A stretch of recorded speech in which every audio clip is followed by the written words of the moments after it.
Welcome to Skills to Pay Your Bills. This is a special segment called the Wealth Zone University. And as you know, our mantra is changing your mind about money so you can change your financial future. Welcome to our show. I'm your host, Don Moragne. And today, another special day, because I've got a very good friend here, and the friend is more than a friend, he's a banker. And as you all know, we've been talking about saving, we've been talking about protecting your money, we've been talking about the real secrets of money. And two of those secrets of money, saving, protecting, and also earning a respectable return, require that you have a relationship with a bank. But even more, I brought my close friend Simeon Harris because the relationship I want you to start is with a banker. So let's start with introductions. This is Simeon Harris. He's with SunTrust Bank, and Simeon is a business relationship manager, and, well, he's a relationship manager in the business division, right? Mm-hmm. Correct. Simeon, tell them who you are. I don't even know why we even trying. Yeah, well, you know, the technical name for what I do is business banking relationship manager. Good. With SunTrust See, Bank. I almost got it right. And primarily what I do is I work with business owners, both for-profit and not-for-profit. And I try to guide them and direct them on, you know, what they, should do around cash flow management. I provide deposit needs, lending needs, and also treasury management services as well. So really from soup to nuts as far as, business banking needs, mm-hmm. I'm able to take care of that. Great. At SunTrust Bank. So you work essentially with sole proprietors, corporations, and nonprofits in helping their businesses to have a good cash flow stream? Correct. Okay. Correct. Yeah, you know, usually the clients that I work with are, you know, between the $1 million and $10 million annual revenue size. And, you know, with them, again, it's, lines of credit, commercial mortgages, things of that nature.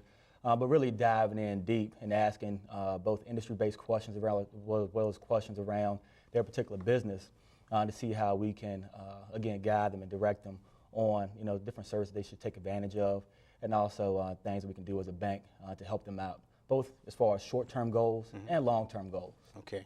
So let me say this first. Simeon and I have known each other for about 3 years. And over that period of time, he's come in and he's done very well in terms of taking care of our clients. And so our referral relationship is really good. That's number one. Number two, Simeon is a guy who really cares about the outcome for the customer and the client, which I find rare and very intriguing about Simeon. But thirdly, Simeon is the guy who makes sure that the business itself gets what it needs. And also, Simeon is the guy who makes sure that the business does what it has to do to continue to enjoy the relationship that they've established. And so, Simeon, where does it start with a client? I mean, do I just walk into the bank and then say, Simeon, I need a loan? Or, when do I start the relationship with you? Well, the process usually, is in such a way where the client, business owner, or a person of influence within the business comes into a bank and asks a question around, let's say, I want to get a commercial mortgage. Usually the first person that they will see will be a financial service representative. What? A financial service representative within the bank. They're what we call the platform personnel. Those are the people you see at the desk when you first walk in. Okay. So those are people that are sitting in the branch normally? Yes, sir. Okay. Or assistant branch manager or branch manager. So if they have the question about lending, lines of credit, commercial mortgages, usually what they will do is call me up and get me in contact with the client. Okay, so not to interject, mm-hmm. but it's not the client that's calling you, it's the personnel in the bank that calls Simeon Harris. Yes, okay, in good. that case. Mm-hmm. But mm-hmm. in some cases it may be where the clients call me directly. Mm-hmm. Well, that's a relationship we have. Yeah. But but for most people coming in, their conduit to you is through the personnel in the bank. Yes, sir. Okay. Mm-hmm. And so when they get in contact with me, what I usually do is set up a time where I can come and meet with them. The type of service I set for my clients is where I come and meet them at their place of business mm-hmm. Mm-hmm. Because they're in a comfort zone, and I'm able to ask them questions about the business. And of course, that day is full of the daily task of running the business. So what I do is I set up an agenda. I send them an agenda a week in advance as to everything that I want to cover with them. Mm-hmm. And within that agenda, I ask for their feedback. And if there's anything missing around what they would like to discuss, then they email it back to me and I prepare accordingly. So to make the best use of their time. Prepare what? Accordingly. Accordingly, okay. Mm-hmm. So before we get to all the heavy stuff, I want to just back up 1 second and get to the relationship stuff. So I come in, my initial contact is going to be with someone in the bank. And that someone in the bank can help me with putting together checking accounts, savings accounts, deposits, kinds of stuff, the daily kinds of stuff. Exactly. And so when I need to get into heavier kinds of things, that's when they call the relationship manager and bring you in, right? Yes, the business banking relationship manager. Is it safe to assume then that I already have a checking account and savings account and everything else when they call you in? I just need something beyond that? Well, what I try to suggest for my branch partners is to not just set them up with an account because, again, I don't want to have it set up like a cookie cutter situation. So what they will do is, what I would like for them not to do is open up the accounts for the client, but more so get me in contact with them so I can ask those questions and provide them customized solutions to meet their needs. Got it. Because with the account that they may set them up in, it may not be the right account for that particular client, industry, as well as their transactions. Okay. So part of the questions I will ask is to make sure that I get the current statements, analyze those, and then come up with a customized solution to provide the checking account, saving accounts, and then when we get to the heavier things like lines of credit and commercial mortgages, then we can have the conversation as well. Okay, so that's good to know. So their relationship with you is such that you want to get them in the right direction to begin with. And that's where the relationship starts. So once we have contact then, how often should I, as your customer or as a business person, be interacting with you? How often do you want to see me? How often should I be talking to you? Good question. Well, SunTrust Bank has a structure where I'm reaching out to my clients every 3 months. And in some cases, I may be sitting down with them face to face. What we try to make sure we're doing is being proactive in regards to their efforts because from day to day, month to month, things will change with the business, especially in the area that we're in right here, in the D.C., Maryland area, government contract and things of that nature. You can win a contract tomorrow and all of a sudden your needs have totally changed. And so with me being a relationship manager for that particular business, it's all about me sitting down with them, maybe every 3 months, every 6 months.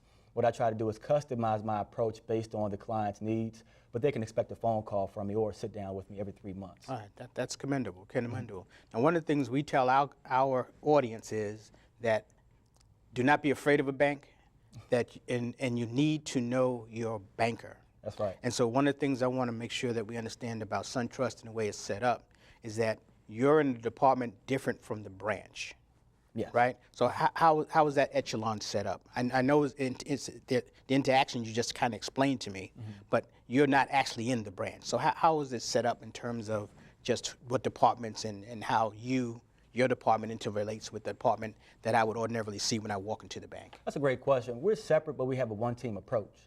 In regards to how I have my branch partnership set up, I have 7 branches that I support within the D.C., Maryland area, and based on the client's needs when they may walk in, or current clients, then the branch will get me in contact based on the different situations. So we try to make sure that we again have that one-team approach, make sure that we have the client's best interest, in the forefront as far as how we direct the clients, in regards to their needs. So, say for instance, a client came in, business owner, they're looking for a line of credit, government contract, and the cash flow is at a point where maybe the accounts receivables are lagging a little bit behind, but every 2 weeks the personnel will want to get paid, and they're going to have to make sure that all the uncontrollable costs are taken care of. In that case, it may be where I will step in and look at a line of credit for the client. Okay. Or again, say for instance they come in and say, Simeon, I'm tired of leasing. I want to purchase my own facility. At that point in time, I will have a conversation with them around the commercial mortgage and run through the process with them and make sure they have support and also the education around what will be the best for their company. Okay. So I'm in a brand new relationship with you. Do you want to see my business plan? Do you want to see my financials? I mean, what about me do you need to know? And what about you should I know in order to become a better customer for you? Great. Let me start with the piece of what I would like to see around the new relationship with the client. Business financials would be wonderful. With that, it's all about cash flow management, and that will give me a good Now, idea. stop for a second. What does that mean? What does cash flow management mean from a banker's perspective? Well, the simple definition of that is from the time money goes out to the time it comes back in. That's the cash flow process. From the time it goes out to different expenses, mortgages, leases. Okay. So it's what I'm spending and what I'm paying that you look at first, and then when the clients are paying me to get their money back in the flow. Exactly. Okay. And with that will provide all the information I need through the client's what we call profit loss documentation and also balance sheet. So if I have an idea, if I have the documentation from the client, then that will give me good information around how to advise them. And also, let's say, for instance, like you said, a new client. If I'm able to see what their current banking relationship is with another bank, I can look at the transactions in the account and see how to advise them accordingly as to what deposit accounts would be good for them. And in some cases, it may be where treasury management services are needed. And I know that's a fancy term, but the simple way of explaining treasury management services, it's from online banking to being able to provide business clients with the ability to send ACH credits, to be able to automatically debit clients' accounts. So it's electronic. Yeah, electronic banking is. That's a simple way of putting it. Cool. So anything pretty much that a business will want to do electronically, remotely, we're able to set them up on that. And in many cases, being able to make those recommendations as far as solutions, where they may think that they need a line of credit, they may not need it. Okay. It's all about the cash flow management, having the right services in place to be able to expedite your receivables and in some cases slow down your payables. I like that. I like that because that fits right into the kinds of things that we do as financial management accountants, is planning how that cash flow goes, and we want to expedite the receivables and slow down the pace. So, I mean, that's why there's a synergy there. Simeon said two things. He said he likes to look at the business's financials, which means, folks, that you have to have financials in the first place. So you don't wait until it's time for you to have a relationship with the bank to figure out how you're going to get your accounting done. That should be something that's ongoing. And so essentially, if you're going to have a good relationship with the people in the bank, you have to make sure that the documentation and the data that they need to make some good decisions are available to them. But you also have to remember that you need them in order to make good business decisions, and they become part of your management team. And so that's really important to know. And I want to say something with that. Please. Is that with the financials, it's very important that they meet up with an accountant such as yourself to be able to provide sound financials. Because in a way, it's almost like driving a car with no steering wheel. It's dangerous. It's dangerous. And I paid him for that last comment, but not under the table. I actually gave him a check. We're going to take a break in a couple of minutes, come back, and then Simeon and I are going to kind of delve into some of the things that Simeon has done for my clients and some of the things where he can really be helpful, commercial lending and those kinds of things. We're going to talk more about it. In the meantime, if you go to our website, right there, and you hit us on Twitter, which is #DonTalkingDollars, give us a call, give us a talk. Also, I need you to call Simeon because regardless of where you're banking now, you should be talking to this man and considering moving over to him, whether he's at SunTrust or anyplace else. He's the man to talk to. Simeon, when we get back, we're going to take a little bit more time to get in depth to some of the things that you think business owners should talk about. And then I'm going to talk about with you while you're here some of the things that we suggest that they do in terms of being able to begin to fund themselves at a certain point in time. And so don't move, don't go away. Remember, our job here is to change your mind about money so you can change your financial future. And those of you who are in business need a good banker to help you do that. Stay where you are. Don't leave. See you in a minute. Hello, I'm Chase Slade, the coolest 8-year-old kid you will ever meet. My grandpa Don gave me so much money last year, my piggy bank could no longer hold $1 more. He told me to watch Skills to Pay the Bills on Channel 10 and learn about the real secrets of money. Then he told me to watch Egyptian Secrets on Channel 10 to learn how to stay healthy and well. You can be cool and healthy just like me by watching Skills to Pay the Bills and Rock Your Block on every week on Channel 10. Welcome back to the second segment of the Wealth Zone University. Again, I'm your host, Don Moragne, and our special guest today is Simeon Harris. In the first segment, You got a feel for who Simeon Harris is, what he does as a banker, how SunTrust is set up, and how Simeon feels that the relationship between the business owner and the banker should emanate and continue to grow. We also talked a lot about the fact that Simeon really looks at the financials and the financial health of a business in determining how he can best interact and make that business successful. So here you have a person who is an integral part of your management team who comes in who wants to help you. You just have to make sure that you do your part and have the financial information available to make that happen. In the second segment, we're going to talk a bit more in depth about different products that Simeon has provided to our clients and provided to other clients so that you can get a feel for what's out there, how Simeon handles it, and some of these technical things and how they're doing. So Simeon, back to you. First, before we get into that, tell us, how did you get into banking and what brought you to SunTrust? Well, I got into banking straight out of college. I was working at a career management center at my college, Old Dominion University in Norfolk, Virginia, and and you know, it was a bank that was interviewing, and so you know, put in my application, and that's how I got into banking as a founder center manager associate. Okay. So at the age of 24, I was a branch manager. All right. And so it was, you know, truly a blessing, you know, to have that experience, have that opportunity straight out of college. And that catapulted me to my career, you know, current day. I've been with the business banking division of SunTrust Bank since 2010. Okay. I moved from the Richmond, Virginia area. To come up here to find us. Yeah. You know? Yeah, September 2010, and you know, I'm loving it. You know, SunTrust Bank is a very solid bank, and the way it was structured around the relationship management piece, with me having a big bank behind me, but also a small bank feel as to what their expectations were around me managing the relationships with my business owners. I really loved that. And that's what I was looking for when I came over to SunTrust Bank, and that's what I found. Right. And it seems that SunTrust is a good natural fit for you. You seem really comfortable there. Yeah. In my research, I found out SunTrust is about the 9th biggest bank, and it came out of Georgia and has been continuing to grow, right? Exactly. And so they're really big in this area. And again, if you're not with SunTrust, think about getting with Simeon. And you know, wherever Simeon goes, you go, okay? But Simeon, in just a couple of examples, the things that you see that are important to business owners, the kinds of products and projects that you've been working on with business owners. Would you give us a feel for some of those things? Well, you know, the current trends in the market right now, of course, we're dealing with the low interest rate environment. You know, a lot of clients say, well, you know, money market accounts aren't paying as much. CDs aren't paying as much. True. And so when you look at, you know, CD and money market accounts, but also you look at the loan rates, you know, being, you know, as low as 3% and things of that nature.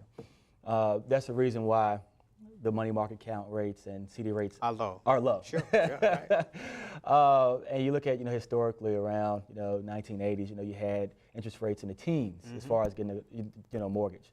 Right now, what the trend is, you know, people stopping, you know, the trend around leasing and trying to purchase their own facility. Okay. Around, you know, their commercial mortgage or rather commercial facility. Okay, and that's smart, and they're doing that because the interest rate on is so low. So low. Take advantage of it. Exactly. You know, you're paying $5,000, $10,000, in some cases as much as $15,000, especially within the DC market, for a small amount of square footage. You can really own your own condo facility or put your business in building. Put your business in there, and you can talk more to the clients about the tax benefits from it.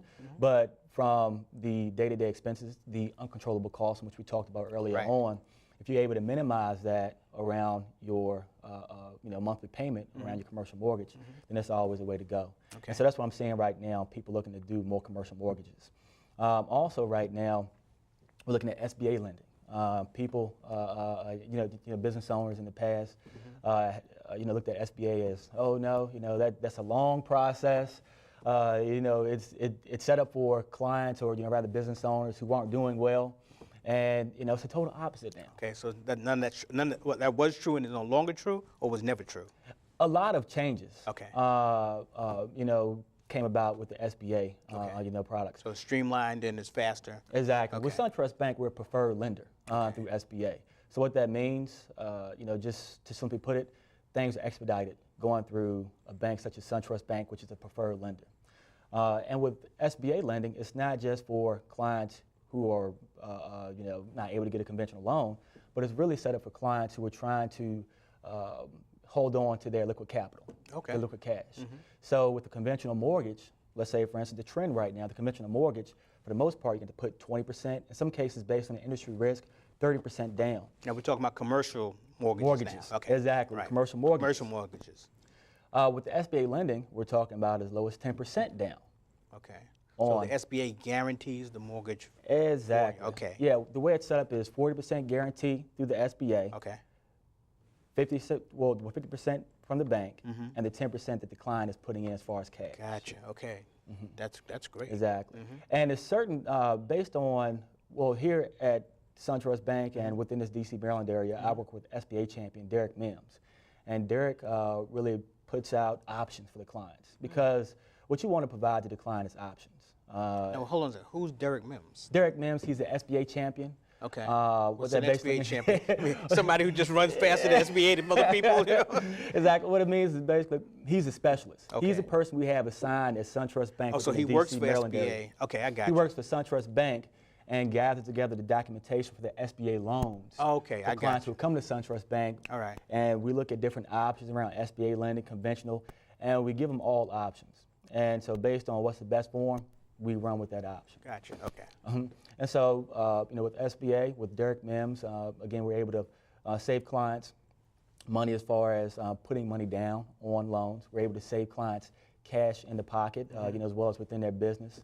And also, we're able to provide them different terms and also, schedules as far as amortization is concerned, based on how long the mortgage is supposed to be amortized out for. We're able to save them money month to month based on that. So let's delve on that for a minute. So in this market, it's good in any market to have real estate, especially if you're in business, commercial real estate, and asset. Yes. And so with the SBA process, getting in is cheaper because you only need 10%. There's a guarantee, and the paperwork is faster because of the streamlining that you go through. And so it's a good process, and then it may also improve your cash flow, right? Exactly. So what about the closing costs and those kinds of things? Does that change with SBA or not? Well, with the closing cost piece, is very similar to, to the conventional loan. Okay. And again, before we go to the closing table, what we'll provide is a HUD-1 with all the information that they need around the closing costs Okay. for the loan. Now, you were going to talk about the guarantees. So let's hit on that, because that's the part that people really need to know about.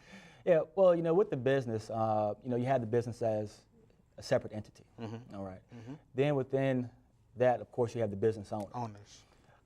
Whenever we do a loan, commercial mortgage, or line of credit, we're going to have guarantees on that line of credit or loan. And what a guarantee is basically any person who owns 20% or more of the business is required to guarantee the loan and a way back it up as a second source of payment. All right, first source of payment is going to be the business, second source of payment is going to be the guarantees, and third source of payment is going to be whatever collateral we have in place. Okay.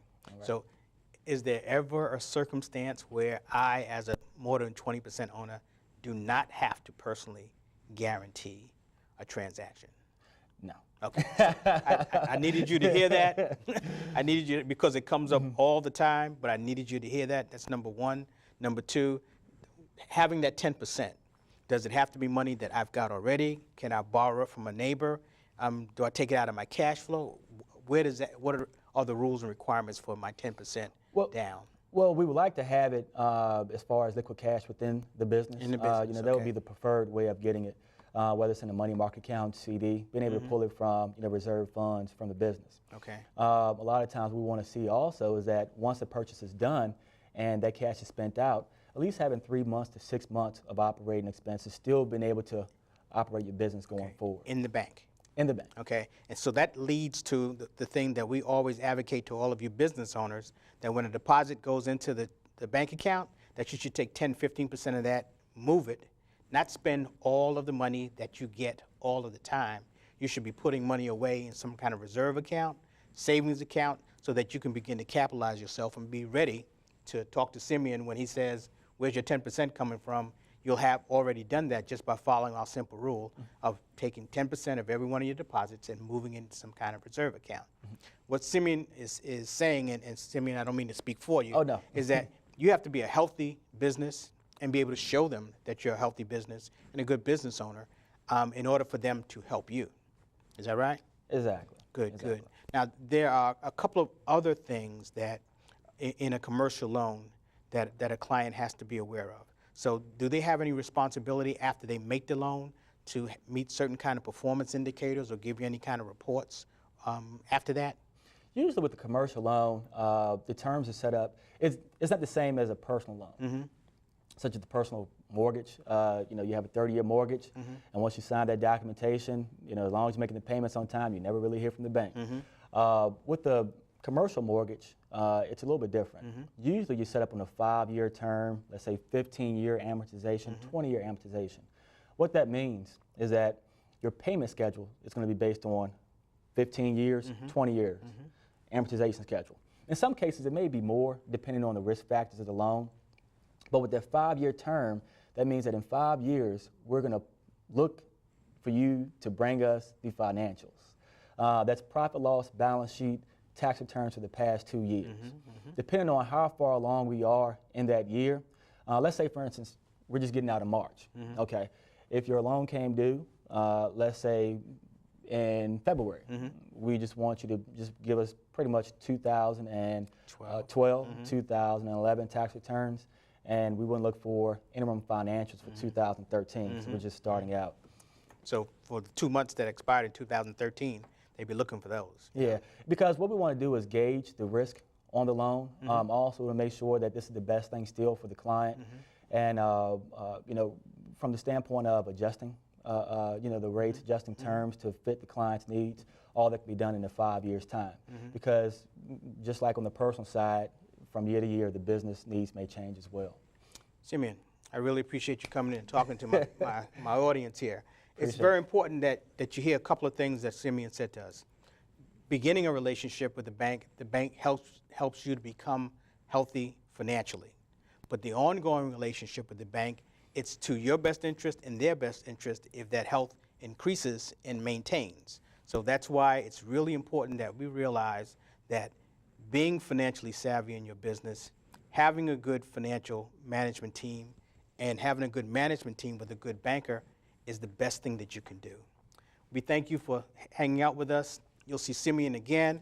Please, his number and information is right there, so give him a call. I can guarantee you that when you interact with Simeon, you'll be interacting with a professional who cares. We will see you in the next segment, but for now, I just want you to do 2 things. Remember that we're changing your mind about money so we can change your financial future. And don't forget our challenge. Look us up on the web. Hit us on Twitter. We'll talk with you soon. Take care.